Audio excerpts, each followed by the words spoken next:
Hi, comment nous y moi j'ai un rêve. Un rêve côté que tout haïtien a possédé crypto qui est top sol là. Ça me fait, ça me pote pour nous.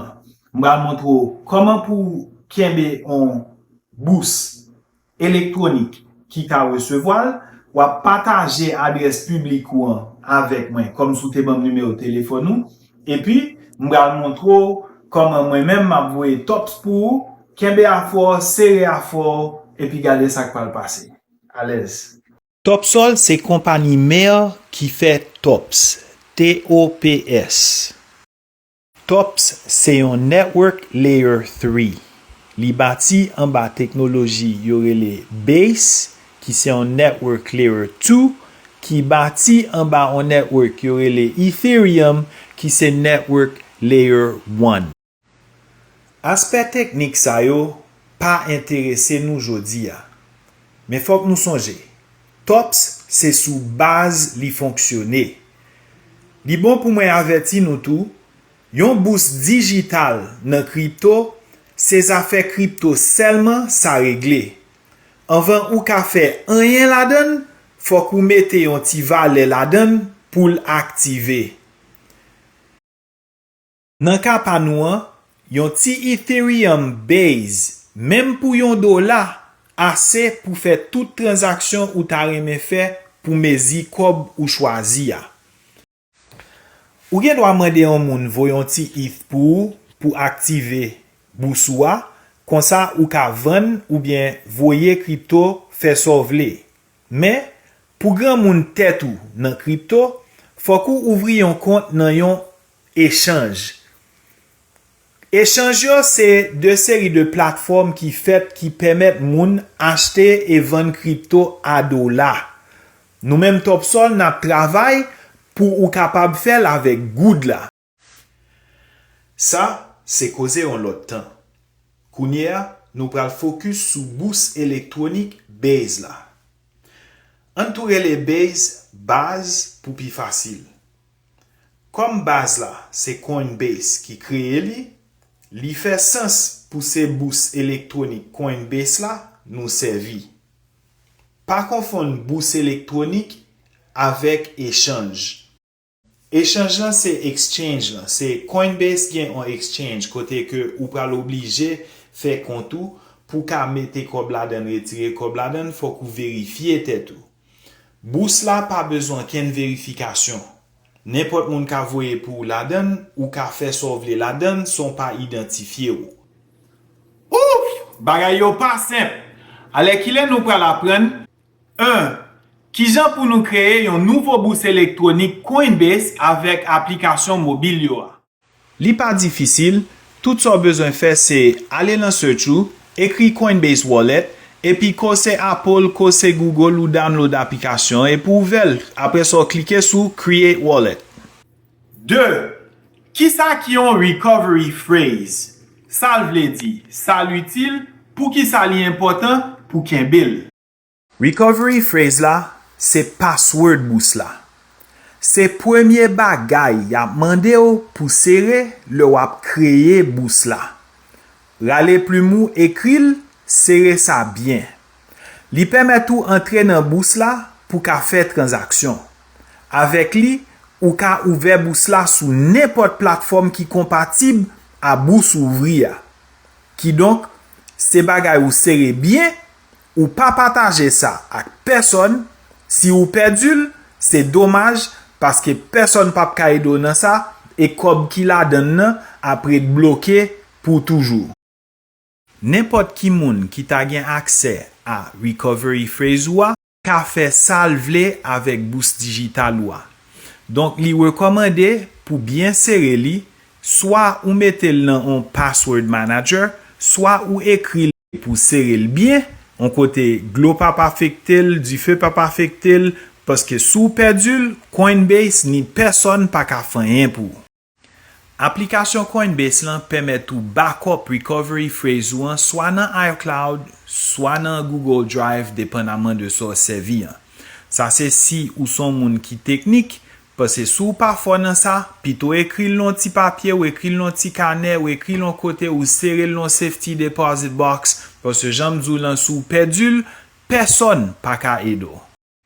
Fè atensyon ak hacker kapre lo ki pral mando recovery phrase.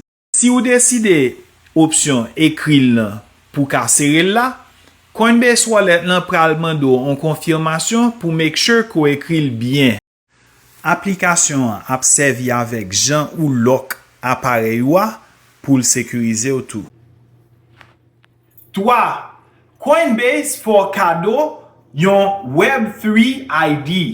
Koman ou mèm ou ka reklame pa ou la? Gratis. Pati sa interesant pos ou pral chwazi yon username.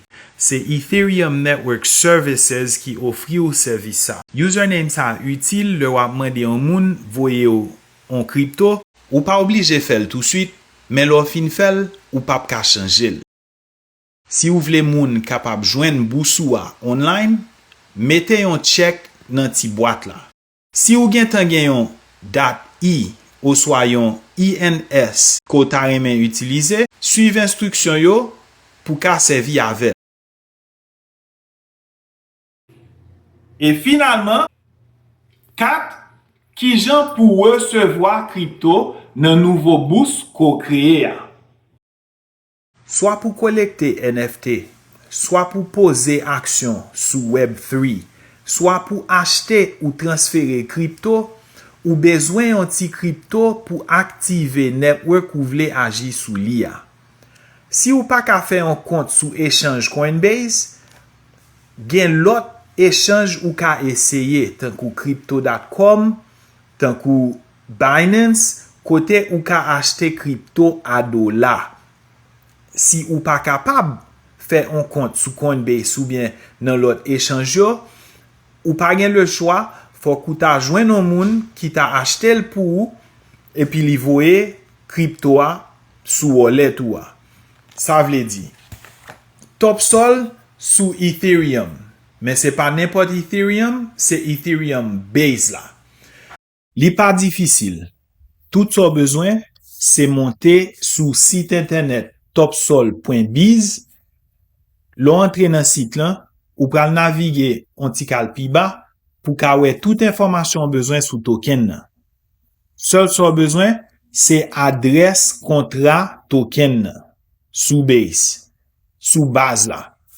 Don, le ou jwen sa ou kopyel, ou bien ou klike sou link lan direktman nan site lan, epi la menon sou Basecamp ki gen tout informasyon, tout token ki an ba Ethereum sou Base Network la.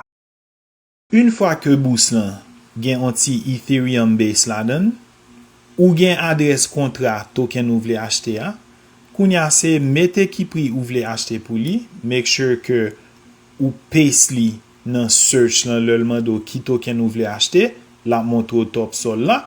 Lo fin seleksyonel la bon kosyon, paske token nan nouvo, li poko gen histwa, li po person poko konel, se normal. Ou pa bezwen peur, kontinue. Au kontrè, son opotunite liye pou wap mette pri ko vle achete pou li an, epi wap kontinue anko la bon deuxième kosyon, kote ke li djou li pa konen valeur token sa, paske li poko konu, li poko liste.